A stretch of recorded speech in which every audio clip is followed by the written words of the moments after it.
What up, everybody? It's your boy Al. It's Thursday, so I wanted to hit on this Louie Giglio, Pastor Louie Giglio, who dropped a gem on Lecrae today. Made the statement, and he was talking to Lecrae with another pastor there, and he was talking about he was making the correlation of whites and how they understand slavery. And he made the statement, and what's caught everybody's attention is he said the blessing of slavery. Now, let me put it in context. He was talking about, he tried to frame it in the, and I kind of know where he was trying to go, but it was just a great misstep, and I'll explain why. He's talking about, we love the blessings of the cross and Calvary and how it gives us salvation, but we hate, we don't like the work of the cross and the other things we have to do, like get our feet dirty and, get our hands dirty and doing the work. And he tried to make the comparison to, whites understand the curse of slavery, which I totally don't agree with. I don't believe whites understand the curse of slavery because the response reaction to it. But he said we understand the curse of slavery, but we also miss the blessings of slavery, in the sense that it was how, it was the labor, supplied the labor that built the world that we live in. And Lecrae kind of sat there, and everybody's giving Lecrae the business because he just kind of shook his head, nodding as if he agreed with what the pastor was saying. And if you really aren't educated enough, and you know why it's so toxic what he said, you might be in Lecrae's shoes.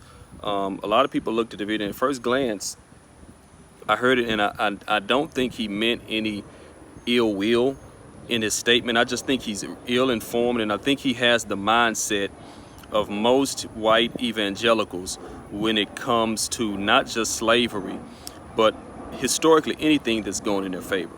First thing that Pastor Giglio did that he shouldn't have done, and no one ever should do, is refer to slavery in any context as a blessing. I understand what slavery did for whites all over the world. It set the framework, that's the word that he used, the framework for the world that they live in today, and all the success, financial success that they have. And he said that whites miss the blessing of that. And what you cannot do is you cannot refer to any part of slavery as a blessing. Okay, it's insensitive to the ancestor, to the descendants of those who suffered and labored in slavery, and it's an insult to those who are still suffering in one form or another because of what slavery brought. And whether, if you're black, whether you know it or not, there's still remnants of slavery in your life, whether you know it or not. Here's what's so toxic about what Pastor Louie Giglio said.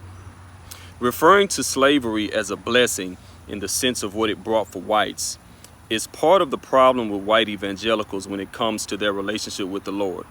White evangelicals have historically referred to anything that works in their favor as a blessing from God, therefore writing off their responsibility for what they've done.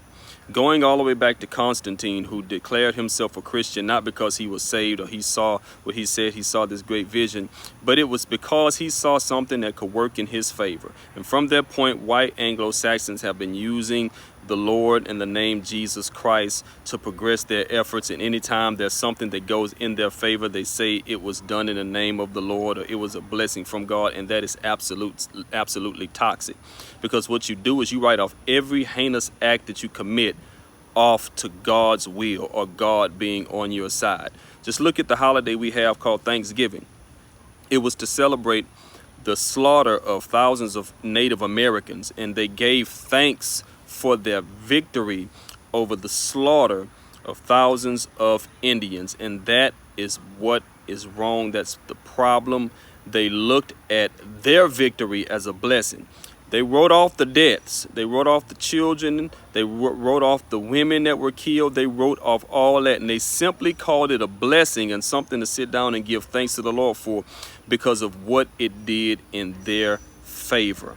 And that is what whites have done historically since they've come into the knowledge of Jesus, or I'd say not fully the knowledge of Jesus and who he is, but they came to know about Jesus. This is something that has been done. And that's how whites have always looked at everything that goes in their favor, as a blessing, as something that God ordained. Manifest destiny. It's in God's will that we go west. No matter how many Native Americans are there, we kill them all because God said to go west. We endorse slavery. Why? Because the Bible says God is okay with slavery. Anything that's in the favor of white Americans historically, they've looked at as a blessing. And this is what's problematic about the statement that Pastor Giglio made. He made the statement that whites missed the blessing of slavery, and you can't look at your prosperity from slavery as a blessing. You have to own it for what it was. It was a crime against humanity. It was one of the most vile periods of history that ever lived, that ever existed. And even with what whites were able to get their hands on, even that cannot be looked at as a blessing. But that's part of the problem. It's part of the problem. Tell you what's wrong with that. what makes this even more problematic. Whites seeing it as a blessing is why they won't let it go. Seeing what slavery brought them as a blessing is why they won't let it go. You wonder why blacks can't get reparations. You wonder why they're so dismissive. Some of them are so dismissive of slavery. You wonder why when blacks talk about giving back some of the things that were taken because of slavery, or some of the things that happened because of slavery, reverse some of the things that happened because of slavery, they shut their ears. Because in their minds, what happened was a blessing. And why should we feel sorry for a blessing? Yeah, we're sorry, black people, a little bit for what you had to go through, but why should we feel sorry for the blessings that it brought us? And that's the reason why blacks can't get reparations. That's the reason why nothing can be made right from slavery. People in America refuse to make things right from slavery because they counted all the results, all of the positive things that happened in their favor. They look at it all as a blessing, and that's toxic. And then there's this. I think the pastor really unveiled part of, and I was wondering, and I was thinking, he may have with that statement also given us a little bit of insight on why blacks are so hated in America. Because we were free labor. I want you to think about that for a minute. There is no other nationality who was brought to this country for the sole purpose of being free labor. No other nationality that was only brought over to be slaves and work free labor. The Polish, the Irish, the German, the Jews, the Italians, everybody else came over. They migrated over. They came over. Great Migration.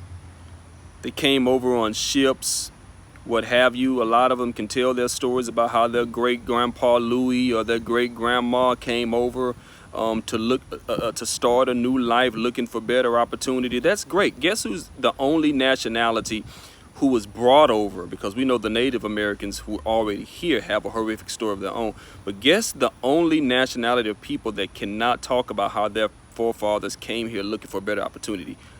Our people. We don't have that story. We are free labor. And I wonder, part of me wonders how much of the disdain for black people, because let's be clear, Italian Americans, Jews in America, Polish in America,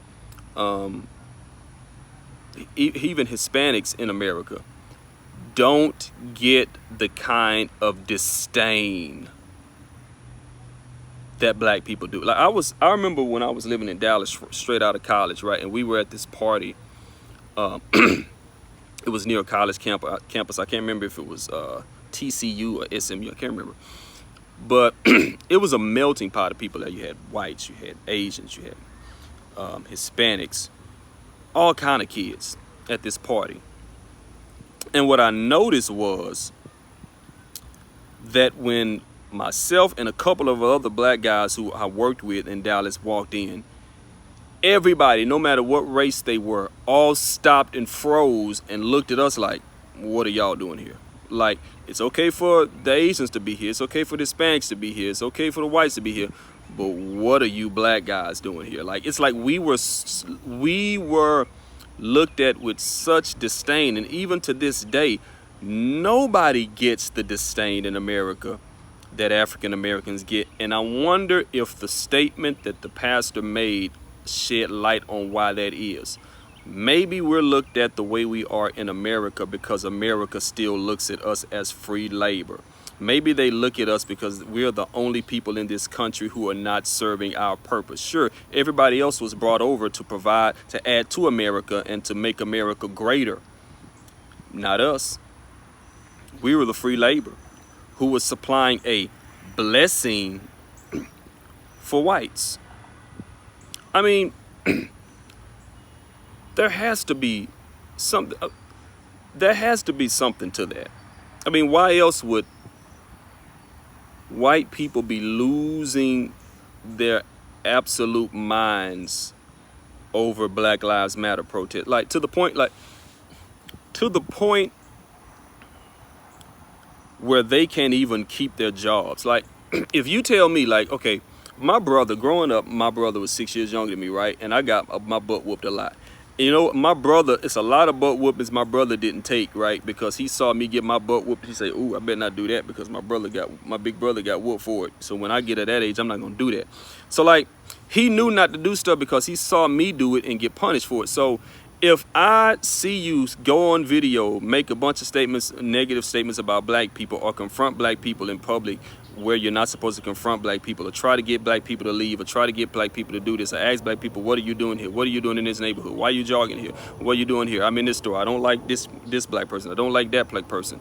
When you constantly see all these white people continue to do these things and lose their job, get their whole lives destroyed, for you to come behind them and do the exact same thing when you've seen what happened to people that look like you, when they down people that look like me, for you to be able to be in a situation so bad where you just cannot help yourself, that tells me that there is some kind of hate and disdain for black people that just cannot be explained. And I told my wife this.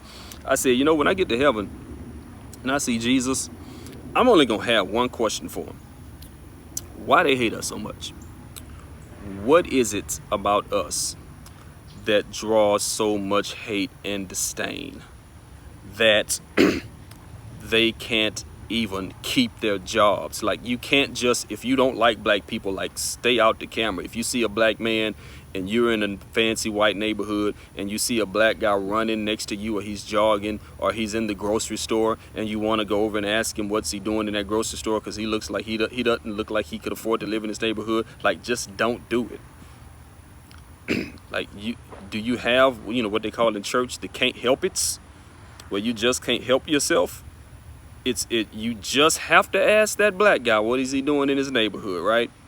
You just have to walk up on that black woman and ask her what she doing, right? You just have to go make that Facebook post or that Instagram post or that tweet. You just gotta do it, right? You just can't say, no, let me not do that because I don't want my life to change. I don't want to lose my job. I don't want to lose how I make a living, how I feed my family. Nope, you got to do it anyway.